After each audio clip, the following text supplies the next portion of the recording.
You know that old story where come down in something, you come down in something new and present yourself to your husband and say, and he says, "Oh, is that new?" And you say, "Oh no, I found it in the cupboard."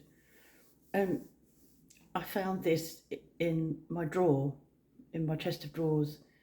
I've never worn it, and I think I probably ordered it in the months before we went to Canada. I can't remember. And actually, it's very bright, and I'm thinking maybe it's a pajama top. I don't know. It's a it's fine. It's got long sleeves, which is probably why I haven't worn it. You can pull the sleeves up, but I don't. Um, if I have a top that's got sleeves in it, they're normally 3/4 length. I don't get on very well with long sleeves, but these pull up. Although I noticed that they'd come down again earlier when I was making my coffee.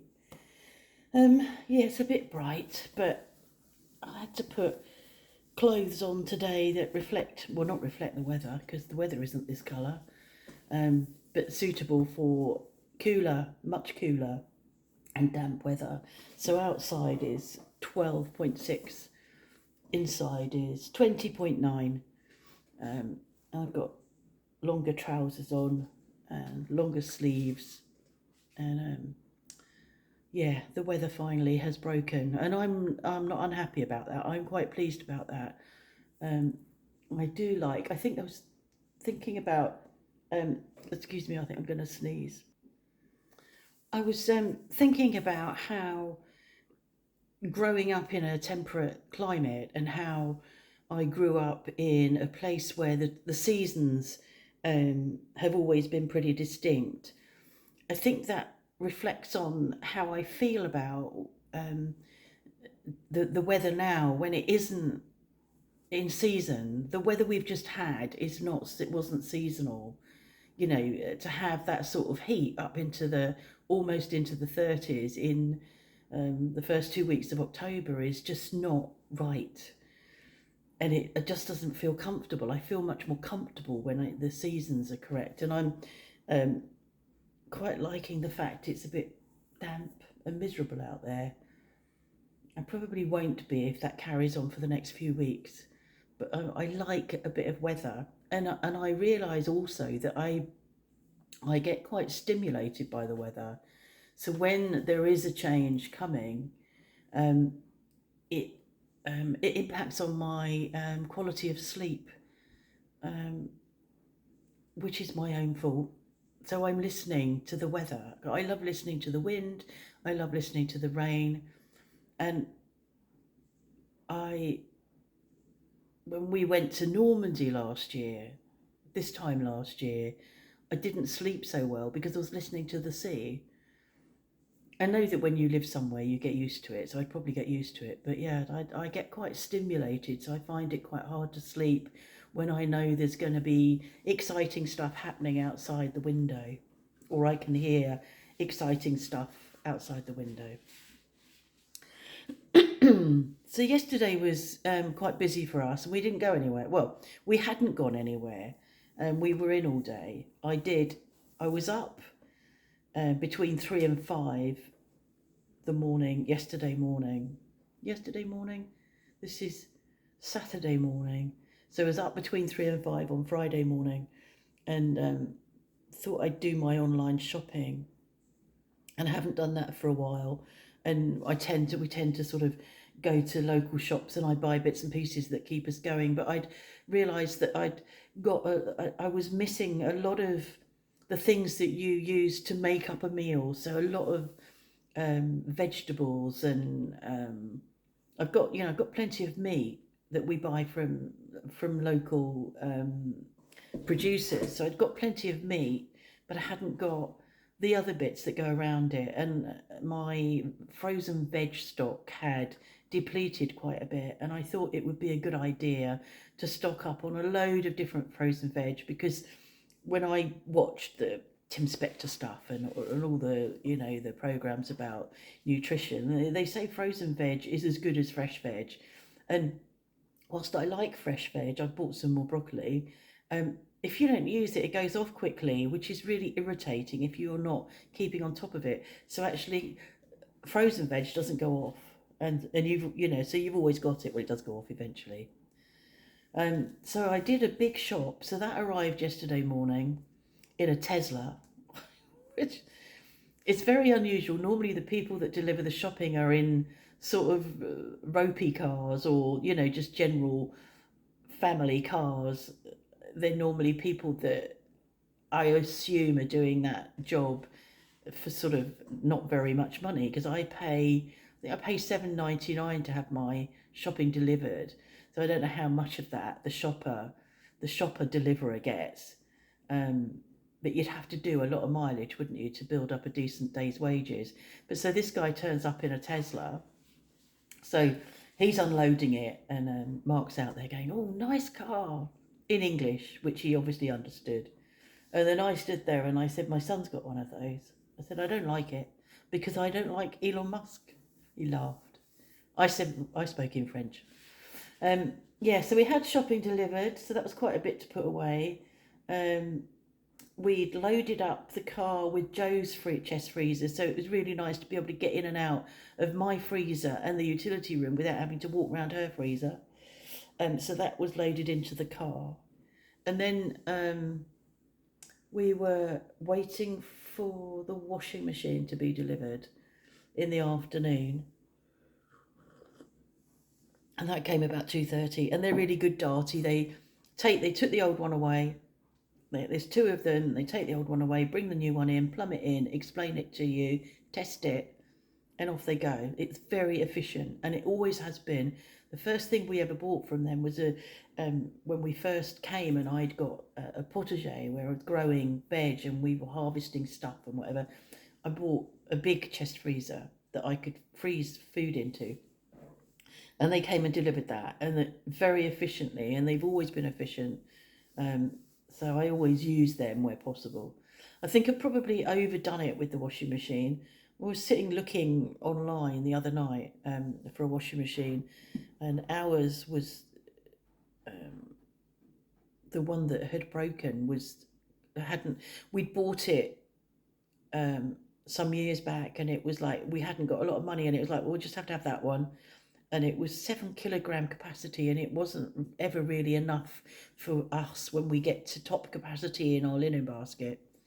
Quite often Mark would bring, because Mark doesn't bring stuff down till it's overflowing. He'd bring stuff down, and I'd have to then leave stuff out because there wasn't room. So I said to him, well, I was looking at 8 kilograms. He said, well, it's not really much, is it? It's not really much more. So I ordered one that's got 10 kilogram capacity. It's enormous. The machine itself isn't, it's fine. But actually, I put the washing on last night, and I put the washing in, and it was like less, maybe 2/3 full, which is nice because your washing gets lots of room to move around. So it's fine, and I'll be able to do our summer duvets in there, because we have a duvet each. We have a single duvet each, so I'll be able to put the summer duvets in there, and I might even be able to put the winter duvets in there. I'll have a look at it and see what weight they are. I can't remember whether it's dry weight or wet weight. I need to look. But it'd be good if I can do the duvets in there. But then I need to know that I can put them in the tumble dryer. That's quite a big capacity as well. Yeah, I might do that. So that was delivered at 2:30, and then we put our garden chairs, a couple of garden chairs in the car, and took some tea bags because Joe only has decaf tea. A big bag of M&Ms. Took her bread. I got half of that loaf I made, the one that I made without turning the oven on beforehand. I took that over to hers, and her removal people had come at 10, and they'd taken stuff over and had left at 2. I think she was pleased. She'd never been moved before by movers, and I think it made it a lot easier for her because she'd put post-it notes on the furniture, saying where it would go, which, helped them. So she was quite struck by her not having to supervise in the way she's had to in the past. So she seemed quite relaxed, actually. She's not there with the dogs. The dogs aren't there till tomorrow afternoon. Just Alfie, her cat, who's 18, and he spent the afternoon wandering backwards and forwards trying to find a way out. Not desperately, because he's getting on a bit, and she thinks he's got dementia and he's a bit deaf. So I think that his repetitive stuff was because he'd forgotten that he'd looked before, he'd forgotten he'd been there before. So he wandered for quite a bit and then settled down on the rug in her bedroom for a bit of a snooze. She said he woke her at 4:30 this morning, I think. So she let him come in with her in the bedroom with her, I think, and she sat up for a bit and then went back to sleep. So yeah, that was lovely. It was lovely to see her back there, and I helped her make the bed, and she's painted her bedroom, not a colour I would have chosen. I was quite shocked, really. It's fuchsia, but it looks really lovely. When she got home last night, because we went out for a meal, she got home, she posted a photo on Facebook. It looks really warm and cosy. So the bedroom, which is most important, isn't it, on moving day, that you get your bed sorted so that you can, at least, if nothing else is done, you can fall into bed. So the bedroom looked really warm and inviting. It's not finished. It's still going to need another coat of paint, I think. But yeah, it was looking good, and she's got all day today to do some unpacking. And I'm really pleased that she's back there. I think she might be a bit as well, but she might not say it. I'm really pleased that she's back there. She's still got some stuff to do to extricate herself from the joint house and the relationship, which is only actually held together by the fact they own a house together. The rest of any formal stuff is done, but I'll be pleased when she can, turn her back on that, and that's no longer part of the equation.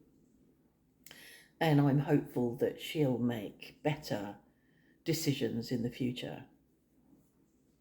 That's all I can say, really. It's all you want for your kids, isn't it? For them to make good decisions or better decisions, or have a happier life. That's all you ever want. So that's that. So we went out for a meal. We went to the same restaurant that we went to last week. But the restaurant that, there's two restaurants. There's the Brasserie, and then there's the Gourmandise restaurant. And in the evening, it's only the Gourmandise that's open. So that's where we went. Mark and I went there a couple of years back for his birthday, and we weren't overly impressed. Some of the bits of the meal were nice, and some of them were unremarkable. So last night, we had the same experience, which is a shame.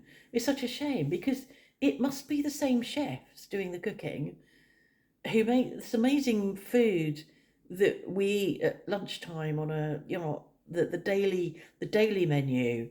I mean, we did have a la carte in the lunchtime restaurant, because a lot of the full meal de midi, the daily menu, was either foie gras or veal, or there was something else. Can't remember what it was, but things that I wouldn't eat. So we'd gone a la carte in the next door restaurant, but it was really lovely. The food was amazing. In this Gourmandise restaurant, the food was okay, but it's a different atmosphere, and the restaurant is sort of plush surroundings, and you're served in a very Gourmandise restaurant way, which isn't really our scene. But it wasn't remarkable. But we had a couple of amuse-bouche before the meal, and they were really lovely. And then I ordered I think I ordered bruschetta, which was it had got smoked salmon on it, and it had got something beetroot on it, but it was meant to have some goat's cheese on it, which I asked for to be left off. Well, that was really nice. I enjoyed that, the bruschetta, and there was some micro salads on top, which were nice.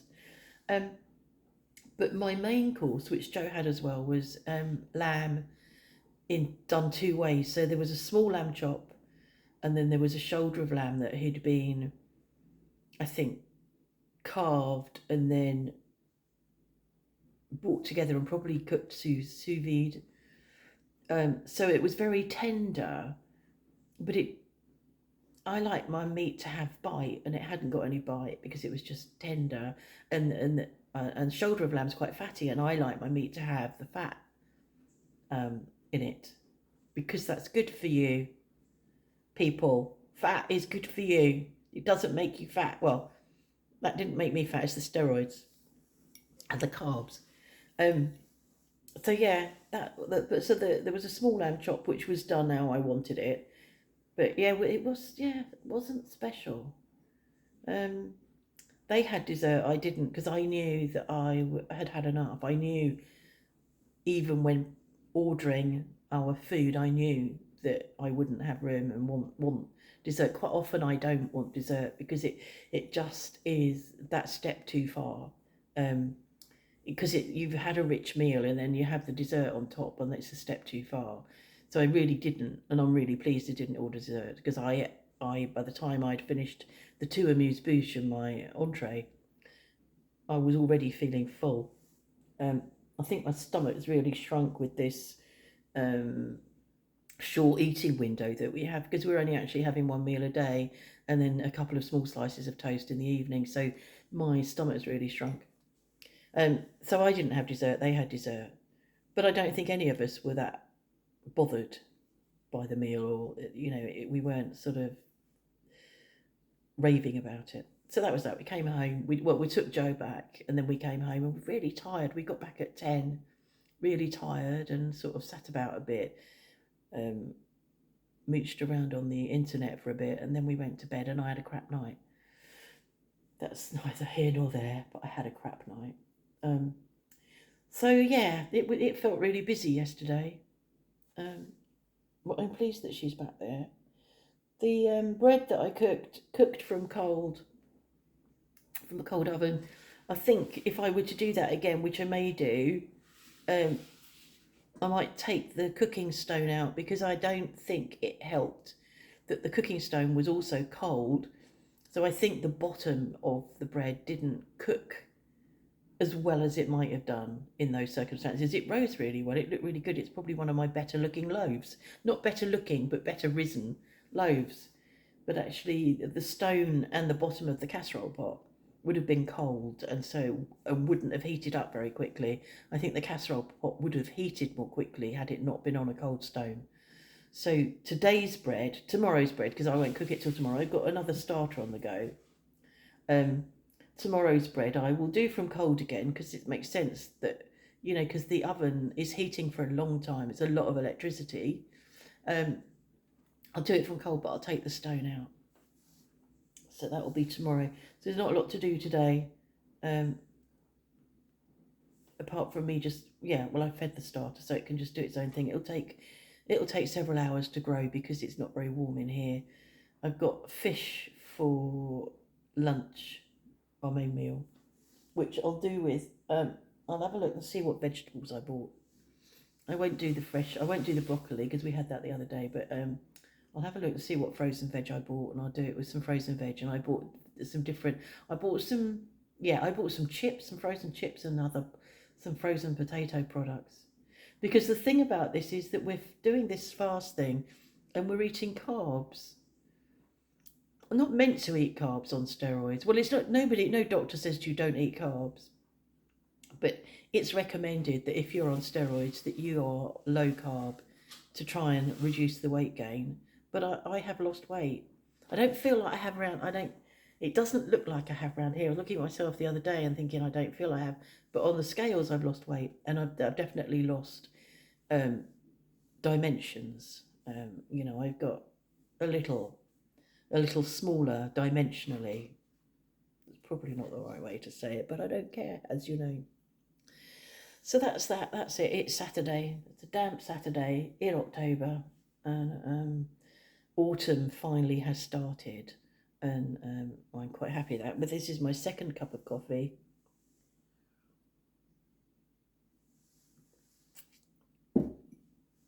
There. Okay. Have a nice weekend.